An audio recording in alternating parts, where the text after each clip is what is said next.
सुप्रभात प्यारे बच्चों।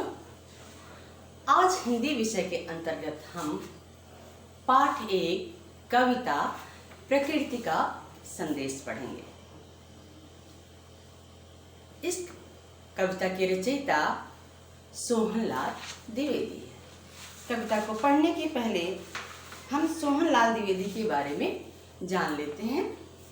सोहनलाल द्विवेदी हिंदी के राष्ट्रीय कवि माने जाते हैं। इनकी कविता पर महात्मा गांधी का स्पष्ट छाप दिखाई देता है।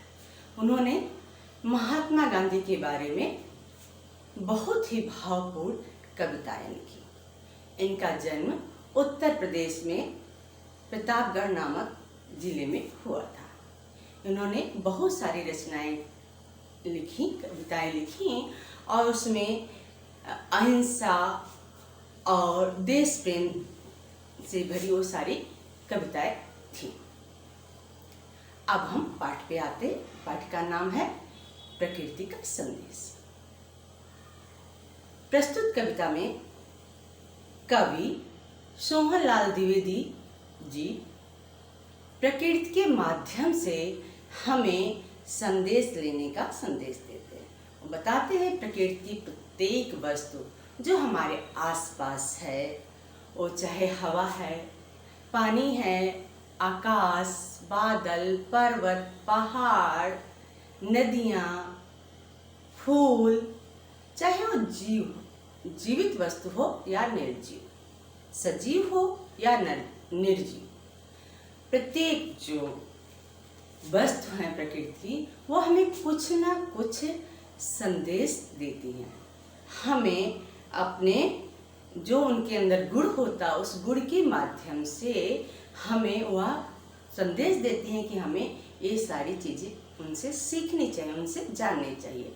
हमारे आसपास जितनी भी चीज़ें हैं, वे प्राकृतिक चीज़ें हैं, वे हमें कुछ ना कुछ देती ही हैं, हमसे कुछ लेती नहीं हैं। चाहे वो आकाश हो, चाहे धरती हो, चाहे बादल हो। आकाश हमारे रक्षा करता है, पूरे पृथ्वी को ढका है। बादल पानी देता है, धरती हमें अनाज देती है, रहने की जगह देती है, पेड़ पौधे हमें खाने पीने की वस्तुएं देते हैं, फल देते हैं, औषधि देते हैं। तो हम प्रकृति के माध्यम से इसमें संदेश लेते हैं। प्रस्तुत कविता में कवि ने पर्वत, सागर, पृथ्वी, आकाश एवं तरंग के माध्यम से मानव के लिए प्रकृति को सुंदरता का संदेश दिया है।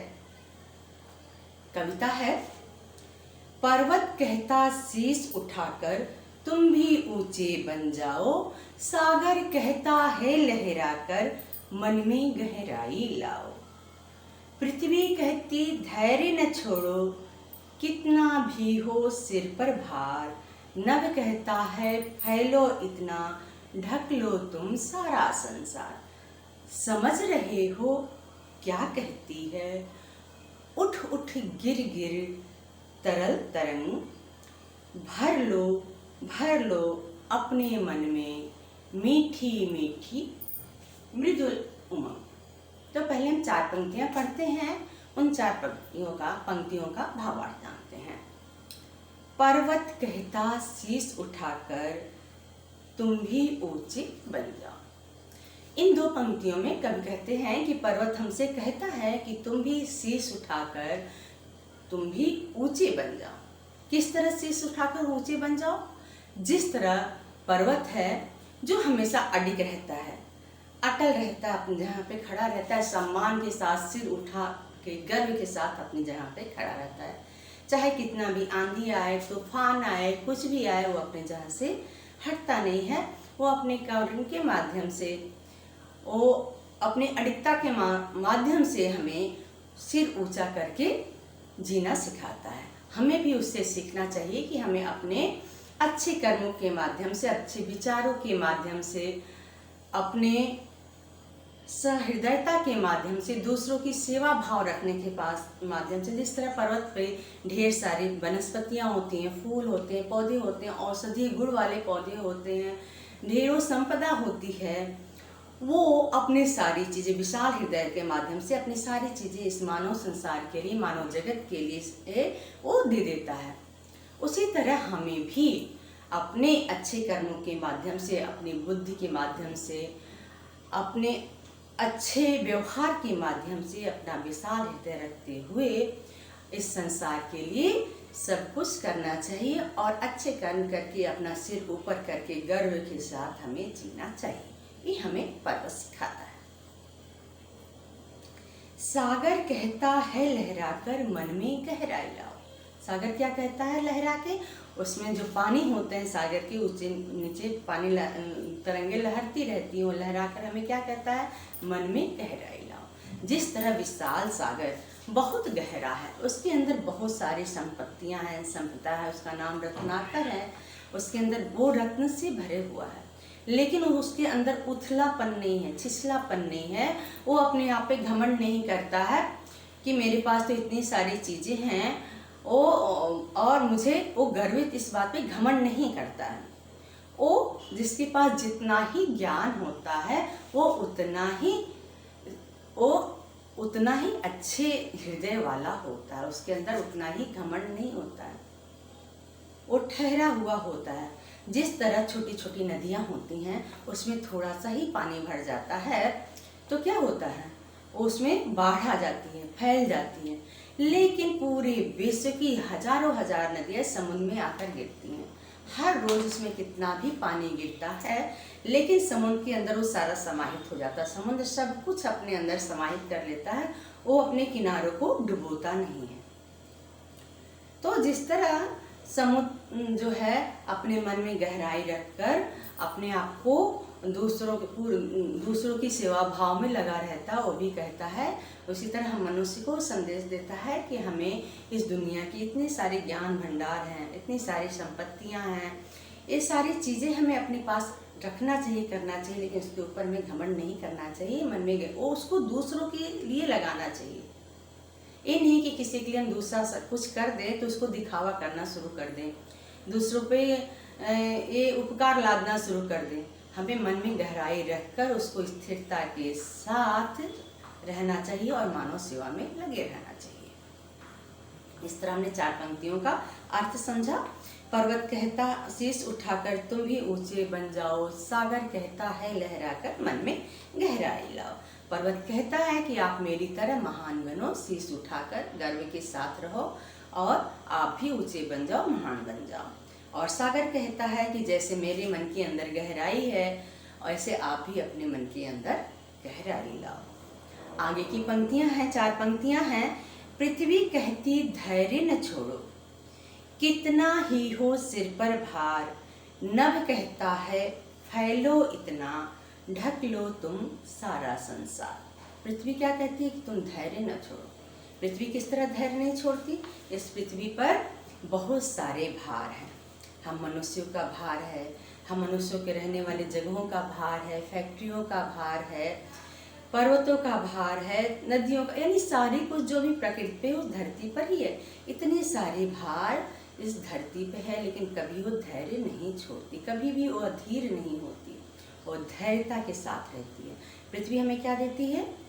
पृथ्वी हमें रहने के लिए जगह देती है, पृथ्वी हमें खाने के लिए अन्न देती है, पृथ्वी हमारे लिए पेड़ पौधे देती है, हमारे ऑक्सीजन देती है, पीने का पानी देती है। और हम क्या करते हैं? इस पृथ्वी का जो प्राकृतिक वातावरण है, हरा भरा वातावरण है, उसको हम काट देते हैं। पेड़ पौधे काटते हैं तो उन पेड़ पौधों को भी कष्ट होता होगा और धरती को भी कष्ट होता होगा, लेकिन धरती क्या करती है? उसकी जगह हमारे लिए नए पेड़ पौधे उगा देती है। धरती का सीना चीर कर हम उसमें बीज डालते हैं, अनाज डालते हैं, पृथ्वी को कष्ट देते हैं, लेकिन उसके बदले में पृथ्वी क्या देती है? पृथ्वी हमें उसके बदले अनाज देती है। यानी हम पृथ्वी के स्वच्छ वातावरण को फैक्ट्रियों के माध्यम से, अन्य प्रदूषण के माध्यम से हम पृथ्वी को, उस प्राकृतिक वातावरण को खराब ही करते हैं, लेकिन पृथ्वी उसके बदले में हमें, हमारे लिए कुछ अच्छा ही करती, बुरा नहीं करती है। तो कवि कहते हैं जिस तरह पृथ्वी जो है धैर्यता के साथ सारे कष्टों को सहते हुए इस सच्ची मानव सेवा में लगी हुई है, उसी तरह हमें भी हमारे ज़िंदगी में कितने भी सुख आए, दुख आए, परेशानियाँ आए, कोई भी हमारे लिए कुछ गलत करे, उन सारे चीज़ों को धैर्यता के साथ सहते हुए जीवन जीना चाहिए। हमें अधीर नहीं होना चाहिए, चाहे हमारी ज़िंदगी में कितने भी कष्ट हों, कितने भी दुख हों, कितनी भी परेशानियां आए। आगे की पंक्तियां है, नभ कहता है फैलो इतना ढक लो तुम सारा संसार। नभ क्या कहता है, तुम अपने हृदय में इतनी विशालता लेकर आओ, जिस तरह इस आकाश में पूरी धरती को, पूरे विश्व को वो अपने आप में ढका हुआ, अपने अंदर समाहित किए हुआ, उसकी सुरक्षा करके रखा। इसी तरह आप भी अपने हृदय में इतनी विशालता लेके आइए कि पूरे संसार की, पूरी पृथ्वी के जितने भी भाई बंधु हैं वह सब आपके अंदर हृदय में समाहित हो जाए, प्यार के माध्यम से आपके दिल में रहे। आप दूसरों के लिए सहृदयता रखिए, प्यार रखिए, बंधुत्व की भावना रखिए, वसुधैव कुटुंबकम की भावना रखिए। तो कहता है कि आप अपने इतना फैलो कि इस पूरे संसार को ढक लो, यानी पूरे विश्व को आप अपने दिल में रखिए, प्यार से रखिए, उसको आगे रखिए। समझ रहे हो क्या कहती है उठ उठ गिर गिर तरल तरंग, भर लो अपने मन में मीठी मीठी मृदुल उमंग। समझ रहे हो क्या कहती है उठ उठ गिर गिर तरल तरंग। एक तरंग, ये जो लहरें हैं, उठ उठ गिर कर तरल तरंग, तरल यानी पानी की, तरल मतलब लिक्विड। तो जो पानी की उठती गिरती हुई लहरें जो उठ उठ गिर गिर क्या कहती है, आप समझ रहे हो कि आपसे क्या कहती है? कहती हैं भर लो अपने मन में मीठी मीठी मृदुल उमंग। ये जो लहरें एक के बाद उठती हैं गिरती हैं, उठती हैं गिरती हैं, ये एक बार उठती हैं तुरंत समाप्त हो जाती हैं, फिर तुरंत उठती हैं, फिर तुरंत समाती हैं, निरंतर उठती गिरती रहती हैं। तो जो पानी की लहरें हैं उठ उठ गिर गिर हमसे क्या कहती हैं, यानी हमारे जीवन में तुरंत ही समस्या, हम आगे बढ़ते हैं, तुरंत हमारे रास्ते में तुरंत समस्या आ जाती हैं, कठिनाई आ जाती हैं।